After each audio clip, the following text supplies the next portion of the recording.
Private property rights and social needs are important aspects of Fiqh economics, which is based on Islamic teachings. Fiqh provides valuable insights into economic matters by emphasizing justice, ethics, and the well-being of society. Understanding the significance of private property rights and social needs in the Fiqh perspective is crucial, especially in relation to achieving the Sustainable Development Goals. In Islamic teachings, private property rights have long been recognized and protected. Islam acknowledges individuals' right to lawfully own and use property. The Prophet Muhammad himself set an example by engaging in trade and respecting others' property rights. Islamic principles emphasize acquiring wealth through lawful means, distributing it fairly, and responsible managing property. At the same time, Fiqh economics highlights the concept of social needs and the well-being of society. Islam considers wealth as a trust from God, and individuals have a responsibility to use their resources wisely. The broader purposes of Islamic law, known as Maqasid Syariah, include protecting religion, life, intelligence, money, and lineage. Wealth is seen as a means to fulfill fundamental necessities, enhance well-being, and contribute to the betterment of society. The relevance of private property rights and social needs in the Fiqh perspective is closely related to the Sustainable Development Goals set by the United Nations. The Sustainable Development Goals focus on global issues such as poverty, education, gender equality, and sustainable economic growth. Private property rights play a crucial role in achieving several sustainable development goals. They support investment, entrepreneurship, and innovation, which can benefit economic progress and reduce poverty. When property rights are well protected, people can have a better work environment, earn more money, and improve their standard of living. Furthermore, Fiqh economics emphasize on social needs aligned with multiple sustainable development goals. By addressing social needs like healthcare, education, and decent work, Fiqh economics contributes to overall well-being and societal development. Principles of wealth redistribution, charitable giving, and fulfilling social responsibilities promote social equity, reduce inequality, and poverty alleviation. Definition of private property rights and social needs in Fiqh. Private property in Fiqh refers to an individual's ownership of tangible or intangible assets. It grants them the right to use and trade their property as they wish within legal limits. These rights are rooted in Islamic values of fair wealth acquisition and respect for personal belongings. Islamic teachings emphasize the importance of lawful ownership, ensuring that individuals acquire property through legitimate means. For social needs, Fiqh recognizes social needs as the essential necessities and well-being of society as a whole.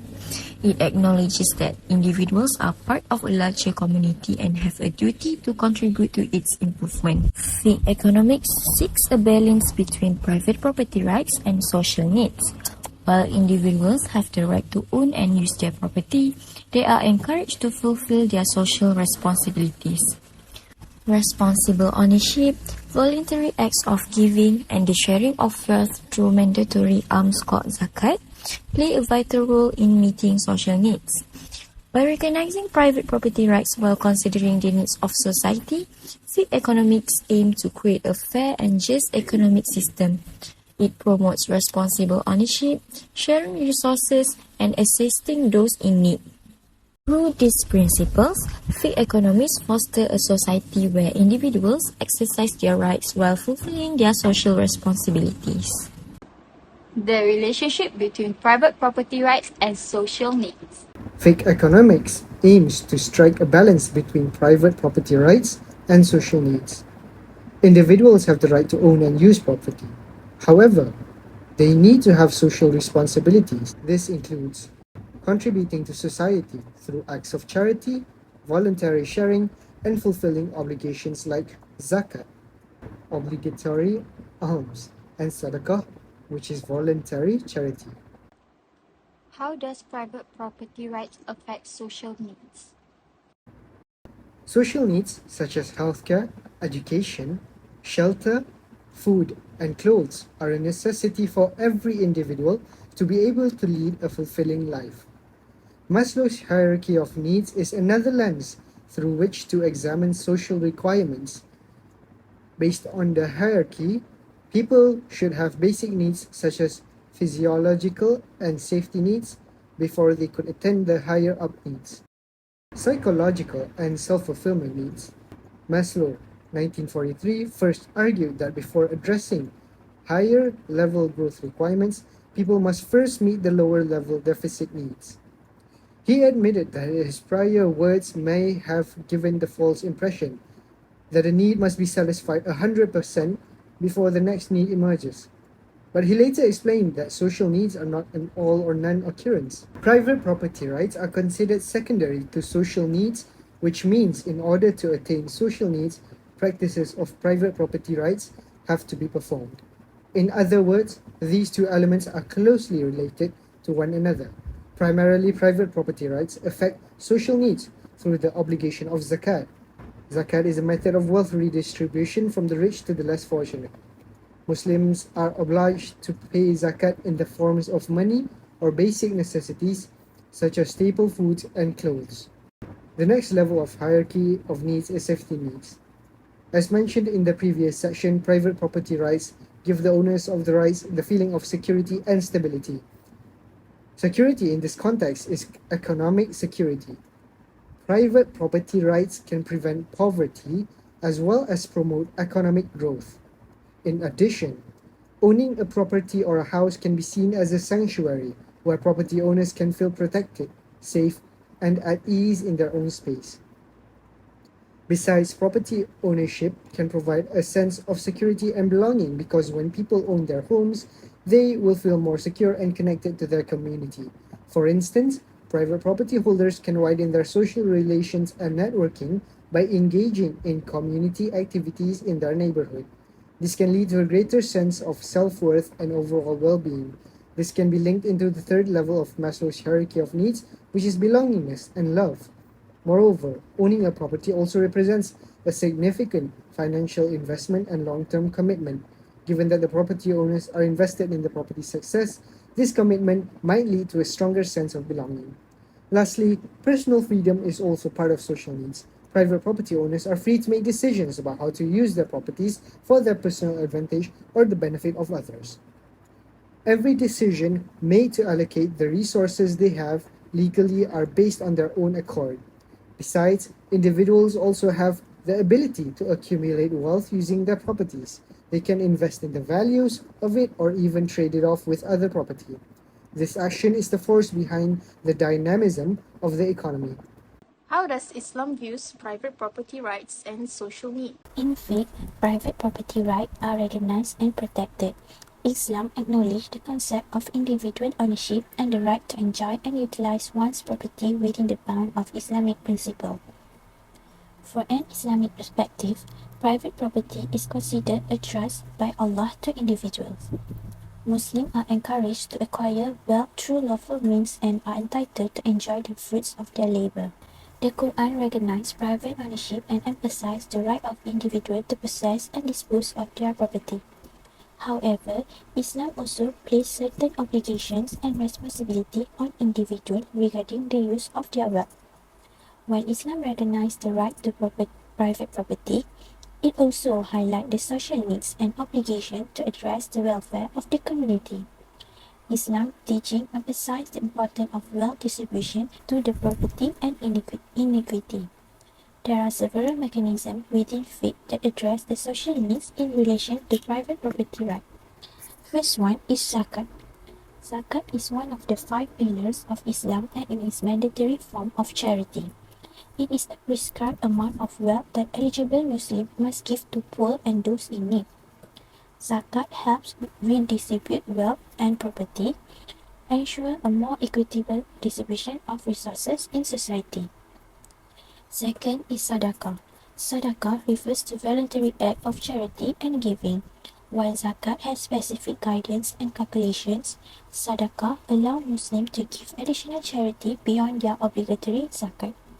It is encouraged as a means to support the less fortunate and fulfill the social needs.